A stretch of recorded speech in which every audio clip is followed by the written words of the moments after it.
मुंबई लोकलमध्ये 22 वर्षांच्या मयांक लोहारची हत्या करणारा आरोपी रोशन सुवर्णाला पोलिसांनी बुधवारी अटक केली. चालू लोकलमध्ये प्रवाशांच्या गर्दीत रोशननं मयांकला संपवल्यामुळे मोठी खळबळ उडाली होती. पण या हत्येनंतर काही प्रश्न निर्माण झाले होते. एक म्हणजे एवढी गर्दी असतानाही इतर प्रवाशांनी रोशनला रोखण्याचा आणि मयांकला वाचवण्याचा प्रयत्न का केला नाही? रोशनच्या चाकू हल्ल्यात मयंक रक्ताच्या थारोळ्यात पडलेला असताना लोकलमधले सगळे लोक एका बाजूला झाल्याचं फर्स्ट क्लास डब्याच्या सीसीटीव्ही फुटेजमध्ये दिसून आलं. त्यामुळं माझ्या भावाला वाचवण्यासाठी कोणीच पुढं का आलं नाही, असा सवाल मयंकच्या बहिणीनं केला होता. तर इतक्या गर्दीत लोकल ट्रेनमधून आरोपी रोशन सुवर्णा चाकू घेऊन कसा काय आला, असंही विचारलं जात होतं. आता या दोन्ही प्रश्नांची उत्तरं समोर यायला लागली आहेत. 23 जूनच्या रात्री चर्चगेट नालासोपारा लोकलच्या फर्स्ट क्लासमधल्या प्रवाशांनी आता याबाबत महत्त्वाची माहिती दिली आहे. तसंच आरोपी रोशनकडे चाकू कसा आला त्याबद्दलही पोलिसांच्या तपासात माहिती समोर आली आहे. मुंबई लोकलमधल्या या हत्या प्रकरणाचे सगळे अपडेट सांगणारा हा व्हिडिओ. नमस्कार, मी शार्दूल आणि तुम्ही बघताय बोल व्हिडिओ. 23 जूनच्या रात्री या लोकलमधून प्रवास करणाऱ्या प्रवाशांनी पोलिसांना दिलेल्या माहितीनुसार लोकल अंधेरी स्टेशनवरून निघाल्यानंतर पावसाचं पाणी डब्यात येत असल्यामुळं मयंकला लोकलचा दरवाजा बंद करायचा होता. पण रोशनला मात्र दरवाजात उभं राहायचं होतं. त्यामुळे दरवाजा बंद करण्यावरून दोघांमध्ये वादाला सुरुवात झाली. या वादात रोशन जास्तच आक्रमक झाला आणि तो मयंकशी हुज्जत घालायला लागला. तेव्हा लोकलमधल्या प्रवाशांनी रोशनला शांत करण्याचा प्रयत्न केला. उघड्या दरवाजातून पावसाचं पाणी आत येत असल्यामुळं भिजायला होतंय, असंही प्रवाशांनी त्याला समजावून सांगितलं. पण तरीही रोशन शांत झाला नाही. त्यामुळे प्रवाशांनी मयंकला दरवाजाच्या दुसऱ्या बाजूला नेऊन दोघांमध्ये अंतर ठेवलं आणि वाद मिटवण्याचा प्रयत्न केला. पण तरीही रोशननं मयंकला शिवीगाळ करणं सुरूच ठेवलं. तो दारूच्या नशेत असल्यामुळं कोणाचं काहीही ऐकायला तयार नव्हता. शेवटी त्याने आपल्या बॅगेतून चाकू काढला.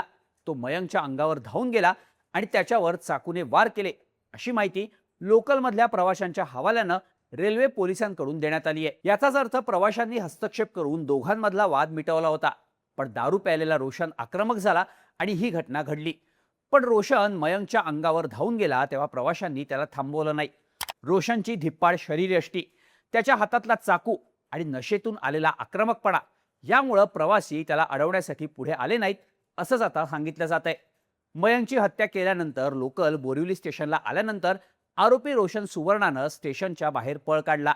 तिथून त्याने कॅब बुक केली आणि तो मीरा रोडच्या साईबाबा नगर परिसरातील आपल्या घरी गेला. आपल्या हातून एकाचा खून झालाय याबद्दल त्याला काहीही वाटत नव्हतं. घरी गेल्यावर त्यानं आंघोळ केली, जेवून आराम केला आणि पहाटे बॅग भरून तो घराबाहेर पडला. मी थोड्या वेळात परत येतो, असं त्यानं घरच्यांना सांगितलं. मग त्यानं कॅबनं पनवेल गाठलं. तिथून मंगळुरूला आपल्या गावाला जाण्यासाठी त्याने बसचं तिकीट सुद्धा बुक केलं. बुधवारी दुपारी 3 वाजता त्याची बस सुटणार होती. पण त्याआधीच दुपारी 2 वाजता रेल्वे पोलिसांनी त्याला अटक केली. खरं तर रोशनचा शोध घेण्यासाठी पोलिसांकडे सीसीटीव्ही फुटेज सोडलं तर इतर कुठलाच पुरावा नव्हता. पण तरीही पोलीस त्याच्या सगळ्या हालचालींवर लक्ष ठेवून होते. घटना घडल्याच्या रात्रीच रेल्वे पोलिसांनी चर्चगेट ते विरार दरम्यान प्रत्येक पोलीस स्टेशनला अलर्ट दिला. पश्चिम परिमंडळातील विविध रेल्वे पोलीस स्टेशन्स आणि गुन्हे शाखेच्या जवळपास 24 ते 25 अधिकारी आणि 60 ते 70 अंमलदार अशा जवळपास 100 पोलिसांची फौज आरोपीचा शोध घेत होती. 7 स्वतंत्र तपास पथकं तयार करत प्रत्येकाला वेगवेगळ्या जबाबदाऱ्या देण्यात आल्या. तपासादरम्यान Borivali, Andheri, Mira road, Nalasopara railway station आणि आसपासच्या परिसरातील 400हून अधिक सीसीटीव्ही कॅमेऱ्यांचे फुटेज तपासण्यात आले. तेव्हा सीसीटीव्हीत रोशनच्या टी शर्टवर असलेला कंपनीचा लोगो पोलिसांना दिसला. पोलिसांनी लगेचच त्या कंपनीला फोन करून आरोपीची माहिती काढली. त्याचं नाव रोशन सुवर्ण असून तो मुंबई एअरपोर्टच्या कार्गो हबमध्ये बारकोड मेकर म्हणून काम करत असल्याचं पोलिसांना समजलं. त्याचा पत्ताही पोलिसांना मिळाला. बुधवारी सकाळी पोलीस त्याच्या घरी गेले. त्याच्या आई वडिलांची त्यांनी चौकशी केली. तेव्हा तो थोड्या वेळात येतो असं सांगून निघून गेल्याचं त्याच्या घरच्यांनी पोलिसांना सांगितलं. पण रोशन कपड्यांची बॅग घेऊन गेल्यानं तो पळून जाण्याचा प्रयत्न करणार असा संशय पोलिसांना आला. मग सीसीटीव्ही फुटेज आणि इतर तांत्रिक पुराव्यांच्या मदतीनं पोलिसांना रोशन पनवेलमध्ये असल्याची माहिती मिळाली आणि बुधवारी दुपारी 2 वाजता त्याला अटक करण्यात आली. पोलिसांच्या चौकशीत आरोपी रोशन सुवर्णानं काही दावे केलेत. लोकलमध्ये मयंकसोबत वाद वाढल्यानंतर मी शिवीगाळ केली आणि त्यानंतर प्रत्युत्तरादाखल मयंकनेही मला शिवी दिली. त्यानंतर त्याने माझ्या डाव्या डोळ्यावर जोरदार ठोसा मारला. नंतर काही प्रवाशांनी सुद्धा मला मारहाण केली. त्यामुळे रागाच्या भरात मी बॅगेतून चाकू काढला आणि मयंकवर वार केले, असं रोशननं पोलिसांना सांगितलंय. दरम्यान पोलिसांच्या तपासात समोर आलेल्या माहितीनुसार रोशन त्याचा भाऊ आणि वडील असे तिघही एकाच ठिकाणी काम करायचे. रोशन नेहमी रात्री आपल्या वडिलांसोबत घरी यायचा, पण त्या दिवशी त्याचे वडील लवकर निघाले. रोशनला दारूचं व्यसन होतं, त्यामुळे दारूच्या नशेत असल्यामुळं जेव्हा तो रात्री उशिरा एकटा कामावरून घरी यायचा तेव्हा बऱ्याचदा तो कॅबनेच घरी जायचा. 23 जूनच्या रात्री सुद्धा ऑफिसमधून सुटल्यानंतर रोशन दारू प्यायला. तेव्हाही तो कॅबनेच घरी जाणार होता, पण तेव्हा जोरदार पाऊस सुरू असल्यानं त्याला कॅब मिळत नव्हती. त्यामुळं तो अंधेरी स्टेशनला आला आणि त्याने लोकलने घरी जाण्याचा निर्णय घेतल्याचं माध्यमांकडून सांगण्यात आलंय. आता या सगळ्यात मोठा प्रश्न म्हणजे त्या रात्री रोशनच्या बॅगमध्ये चाकू आला कसा? तर माध्यमांमध्ये असलेल्या बातम्यांनुसार काही दिवसांपूर्वी रोशन सुवर्णानं आपल्या एका मित्राकडे 2 चाकू पाहिले होते. त्याने ते दोन्ही चाकू आपल्याकडे ठेवले. त्यापैकी एक चाकू घरी ठेवला आणि दुसरा चाकू तो नेहमी बॅगेत घेऊन फिरायचा. आरोपी रोशन सुवर्णाची कोणतीही गुन्हेगारी पार्श्वभूमी नसल्याचं पोलिसांकडून सांगण्यात आलंय. पण तो चाकू बॅगेत घेऊन का फिरत होता ह्याचा पोलीस शोध घेत आहेत.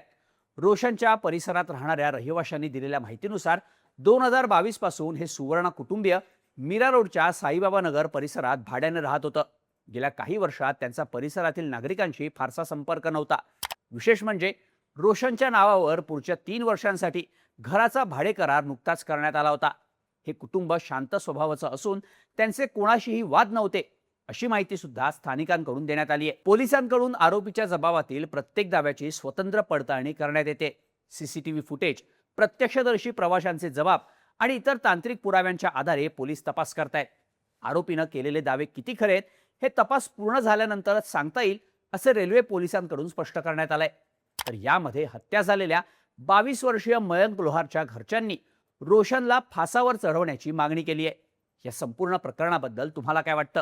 याबद्दलच्या तुमच्या प्रतिक्रिया कमेंट करून नक्की सांगा आणि अशाच माहितीपूर्ण व्हिडिओसाठी बोल व्हिडिओच्या YouTube चॅनलला सबस्क्राईब करायला विसरू नका.